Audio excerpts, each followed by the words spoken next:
नमस्कार, मैं विशाखा ठाकुर। स्वागत है आप सभी का 3.0 टीवी में। दो सबसे वैल्यूड क्रिप्टो कॉइन्स बिटकॉइन और इथेरियम सिल्वरगेट द्वारा संचालन जारी रखने की क्षमता के बारे में चिंता जताए जाने के बाद की लेवल्स पर बने रहने और पिछले सप्ताह की कंसर्न से उभरने में सक्षम थे। उन्होंने ये भी नोट किया कि वॉलेटिलिटी का सोर्स कुछ माउंट गॉक्स के बिटकॉइन का रिलीज था। वीकेंड के दौरान जोखिम भरी एसेट्स बढ़ने में सक्षम थी क्योंकि डॉलर अपने सबसे हाल के उच्च स्तर से गिर गया था। वहीं क्रिप्टो मार्केट कैप पिछले 24 घंटों में 0.21% बढ़ गया है, जो कुल 1.03 ट्रिलियन डॉलर तक पहुंच गया है। इसी अवधि में कुल क्रिप्टो मार्केट वॉल्यूम 6.76% बढ़ी है, जो कुल मिलाकर 28.61 बिलियन डॉलर्स है। इस वॉल्यूम में डीफाई का 3.38 बिलियन डॉलर्स और स्टेबल कॉइन का योगदान 25.21 बिलियन डॉलर्स है। बिटकॉइन मार्केट में सबसे प्रमुख क्रिप्टो करेंसी है। वर्तमान में मार्केट शेयर का 42.27% हिस्सा है, जो कल से 0.08% की वृद्धि पर है। लेटेस्ट अपडेट में सिल्वरगेट ने अपने SEN प्लेटफॉर्म को बंद कर दिया, जिसका इस्तेमाल इंस्टीट्यूशंस क्रिप्टो एक्सचेंजों में पैसे ले जाने के लिए करते थे। बाइनेंस USD ट्रेडिंग वॉल्यूम द्वारा दुनिया के सबसे बड़े क्रिप्टो एक्सचेंज के ब्रांड के तहत पेक्सोस द्वारा जारी स्टेबल कॉइन शुक्रवार को 9.5 बिलियन डॉलर के मार्केट कैपिटलाइजेशन तक गिर गया। 13 फरवरी को पेक्सोस की घोषणा के बाद से BUSD की मांग तेजी से घट रही है। ये state regulator New York department of financial services के आदेशों का हवाला देते हुए नए BUSD टोकन का निर्माण बंद कर देगा। अलग से US securities and exchange commission कथित तौर पर अनरजिस्टर्ड सिक्योरिटीज की पेशकश के लिए पेक्सोस पर मुकदमा करने की तैयारी कर रहा है। वाइटल XP ने अपने एक्शन से भरपूर गेमवर्स प्लेटफॉर्म और गेम लो लाइफ फॉर्म्स के लिए प्री सीड फंडिंग में $3 मिलियन जुटाए हैं। स्ट्रीमलाइन वेंचर्स और मार्ब्रॉक इन्वेस्टमेंट ने राउंड को लीड किया है। ये दर्शाता है कि क्रिप्टो मेल्टडाउन और ब्लॉकचेन स्पेस में कठिन समय के बावजूद Web3 आधारित गेम अभी भी फंडिंग प्राप्त कर रहे हैं। लो लाइफ फॉर्म्स एक इवॉल्व मॉड्यूलर शूटर है जो alien smugglers, droid bounty hunters, mercenaries, कॉनाटिस और साइको क्राइम लॉर्ड्स द्वारा पॉपुलेटेड एक ग्रिटी है, लेकिन ह्यूमरस साइंस फैंटेसी में स्थापित भी है। वहीं गेम की deep law, advance alien technology और मिस्टिकल शेमनिस्टिक मैजिक के चौराहे पर मौजूद है। ये पे टू विन गेम नहीं है जिसमें आपको NFT का मालिक होना जरूरी होता है। ऑप्शनल NFTs आपको उन मॉड्स तक पहुंच प्रदान करता है जो गेम प्ले को बदल सकते हैं। मैजिक ईडन पर 9 मार्च के लिए इनिशियल ड्रॉप में प्लेएबल कैरेक्टर्स का पहला सेट शामिल होगा, जिसकी कीमत 4.4 सोल है, और इसके बाद एडिशनल कलेक्शंस की क्वार्टरली ड्रॉप्स होगी जो प्लेयर्स की गेम को और ज्यादा अनुकूलित करेगी। गेम फैम एक प्रमुख मेटावर्स गेम डेवलपर और पब्लिशर है जो दुनिया के सबसे बड़े गेमिंग कम्युनिटीज और वेल नोन ब्रांड्स के सहयोग से कनेक्टेड एक्सपीरियंसेस करवाता है। उसे 2023 के लिए दुनिया की सबसे इनोवेटिव कंपनीज की फास्ट कंपनी की प्रेस्टीजियस एनुअल लिस्ट में नामित किया गया है।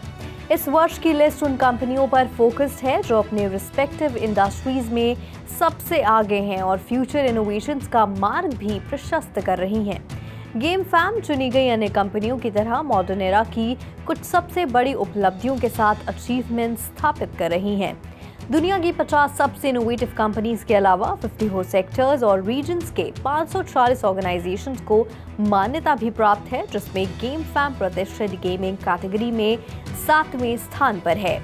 गेम फैम को फास्ट कंपनी द्वारा रोब्लॉक्स, फोर्टनाइट और माइनक्राफ्ट पर दुनिया के कुछ टॉप ब्रांड्स के साथ इनोवेटिव और हाईली सक्सेसफुल एक्सपीरियंसेस बनाने में अपनी उपलब्धियों के लिए मान्यता दी गई है।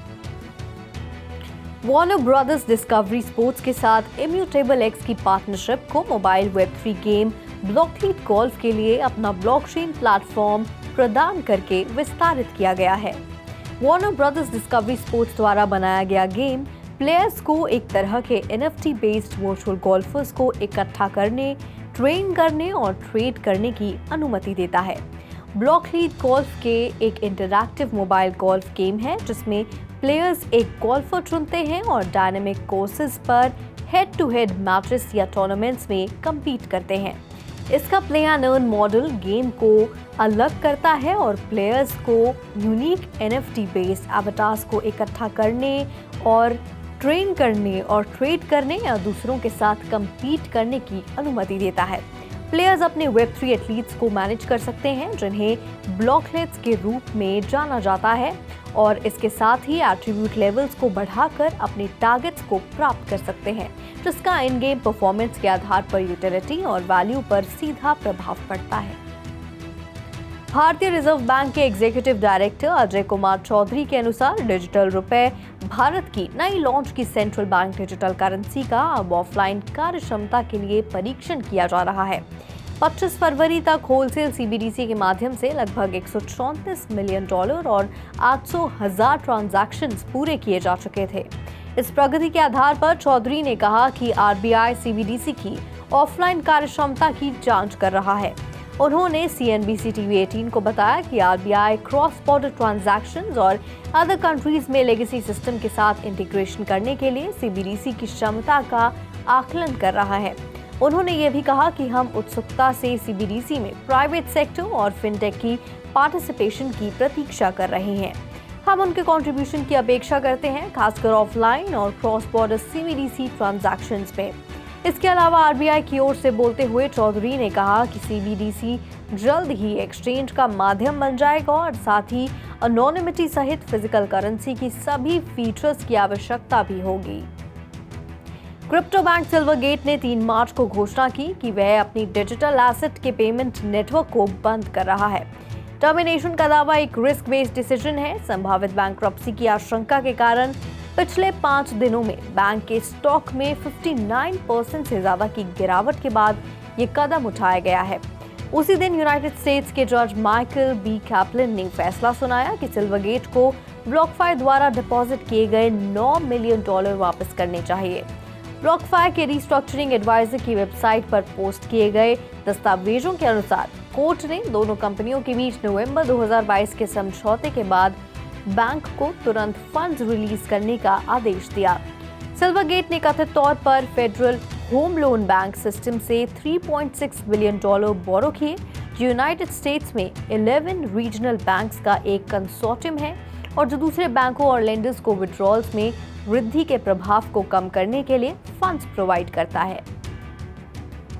अमेरिका में स्थित एक क्रिप्टोकरेंसी एक्सचेंज कॉइनबेस ने cryptocurrency focused hedge fund one river digital asset management को एक्वायर किया है। कॉइनबेस ने 3 मार्च को एक ब्लॉग पोस्ट में घोषणा की कि one river digital crypto exchange का एक इंडिपेंडेंट बिजनेस और wholly owned subsidiary Coinbase asset management बन जाएगा। One river digital securities and exchange commission के साथ एक रजिस्टर्ड इन्वेस्टमेंट एडवाइजर है और इसके ऑपरेशंस को बढ़ाने के लिए कॉइनबेस इन्वेस्टमेंट को पहले एक्सेप्ट कर चुका है।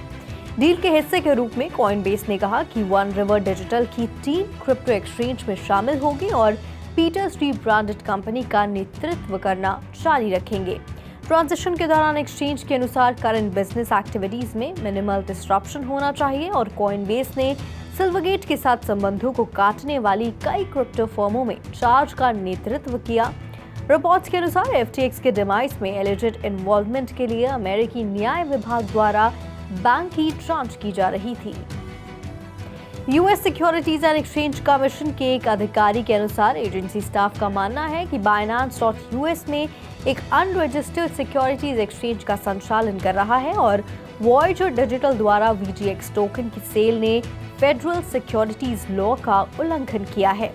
SEC के सीनियर ट्रायल अटॉर्नी विलियम अपटेग्रोव ने बैंक्रप्सी हियरिंग के दौरान ये निर्धारित करने के लिए कहा कि क्या Voyager को Binance.US को बेचा जाना चाहिए कि वह न्यूयॉर्क में सदर्न डिस्ट्रिक्ट बैंक्रप्सी कोर्ट के जज माइकल वेल्स को जवाब दे रहे थे, जिन्होंने हियरिंग की शुरुआत में कहा था कि SEC ने Voyager की सेल पर अपनी ऑब्जेक्शन के बारे में बहुत कम गाइडेंस या स्पेसिफिक प्रोवाइड की थी।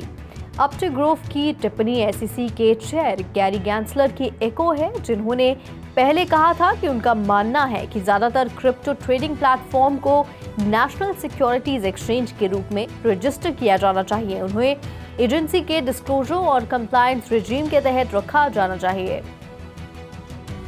क्रिप्टो एक्सचेंज बायबिट ने एक पार्टनर से सर्विस आउटेजेस का हवाला देते हुए बैंक ट्रांसफर के जरिए यूएसडी डिपॉजिट्स को रोक दिया। 4 मार्च को कंपनी की एक घोषणा में कहा गया कि तुरंत प्रभावी वायर ट्रांसफर और वायर ट्रांसफर के जरिए यूएसडी डिपॉजिट्स अब उपलब्ध नहीं हैं। ब्लॉक एडिशनल कमेंट के लिए एक बायबिट रिप्रेजेंटेटिव के पास पहुंचा, लेकिन पब्लिकेशन के समय तक उसे कोई रिस्पॉन्स नहीं मिला था। बायबिट ने जोर देकर कहा कि क्रिप्टो वॉलेट एड कैश के जरिए यूएसडी डिपॉजिट्स साथ ही साथ क्रिप्टो करेंसी की क्रेडिट कार्ड खरीदारी एक्सचेंज पर अभी भी संभव थी। बायबिट ने कहा कि एड कैश वॉलेट विड्रॉल सर्विस जल्द ही अवेलेबल होगी और स्विफ्ट या यूएस बैंक वायर ट्रांसफर के जरिए विड्रॉल्स 10 मार्च की मिडनाइट यूटीसी तक अवेलेबल होगा। एक्सचेंज के अनुसार बायबिट में रखे गए यूएसडी एसेट सेफ और सिक्योर हैं। पहले कंपनी ने एक सिस्टम लॉन्च किया जो अपने कस्टमर्स को क्रिप्टो एक्सचेंज प्लेटफॉर्म के रिजर्व्स में रखे गए क्रिप्टो एक्सचेंज को वेरीफाई करने की अनुमति देती है। कैटकैसो के को-फाउंडर ने हाल ही में बीएनबी ट्रेन हैकाथॉन में पेश किए जाने के बाद आर्टिफिशियल इंटेलिजेंस एनएफटी प्लेटफॉर्म के पीछे के आइडिया को खारिज करने का बायनांस पर आरोप लगाया है। बायनांस ने 2 मार्च को नॉन फंडेबल टोकन्स पर आधारित एक एआई प्लेटफॉर्म पिकासो से के जैसे ही प्रोजेक्ट का खुलासा किया, जिसने कंट्रोवर्सी को शुरू किया। हंट के को-फाउंडर को योंग यू और कैटकैसो के डिजाइनर ने इस मुद्दे को उठाने के लिए ट्विटर का सहारा लिया। वे पिकासो के लॉन्च पर चौंक गए और कहा, वाह, मैंने कभी नहीं सोचा था कि बायनांस की बीएनबी ट्रेन हैकाथॉन के दौरान प्रस्तुत मेरी सर्विस को कॉपी करेगा। उन्होंने अपने मामले को मजबूत करने के लिए हैकाथॉन की ओरिजिनल पिच को भी साझा किया। एक ट्विटर यूजर ने जवाब दिया कि बायनांस हैकाथॉन में सबमिटेड आइडियाज का ओनरशिप का क्लेम करने में सक्षम हो सकता है। रूल्स के अनुसार बायनांस हैकाथॉन सबमिशन सिर्फ बायनांस स्मार्ट चेन पर ही की जाती है और कंपनी से जुड़े जज ओपन सोर्स सबमिशन का मूल्यांकन करते हैं ताकि उन्हें बाद के राउंड्स में इनवाइट किया जा सके। प्रोजेक्ट 7 ने हैकाथॉन की पहली रात कैटकैसो एनएफटी प्रोजेक्ट इनकॉर्पोरेशन की पुष्टि करते हुए इंटरव्यू शेयर किया और विशेष रूप से यंग यू के प्लेटफॉर्म ने बाद में इस आइडिया को इंटीग्रेट किया। कैटकैसो ने एनएफटीज बनाने के लिए एआई पावर टूल बनाने के लिए बीएनबी ट्रेन हैकाथॉन में पहला प्राइज जीता और बायनांस यूएसडी में $5000 प्राप्त किए। बायनांस का पिकासो जल्द से एनएफटी इन्वेस्टर्स के बीच पॉपुलर हो गया है, जिसमें एआई पावर्ड एनएफटी जनरेटर 2.5 घंटे में 10,000 मिंट्स को प्रोड्यूस कर रहा है। आज के लिए फिलहाल इतना ही। मैं विशाखा आपसे फिर मिलूंगी ऐसी ही ताज़ा अपडेट्स के साथ। तब तक के लिए देखते रहिए 3.0 टीवी। हमारे चैनल को लाइक, शेयर और सब्सक्राइब जरूर करें।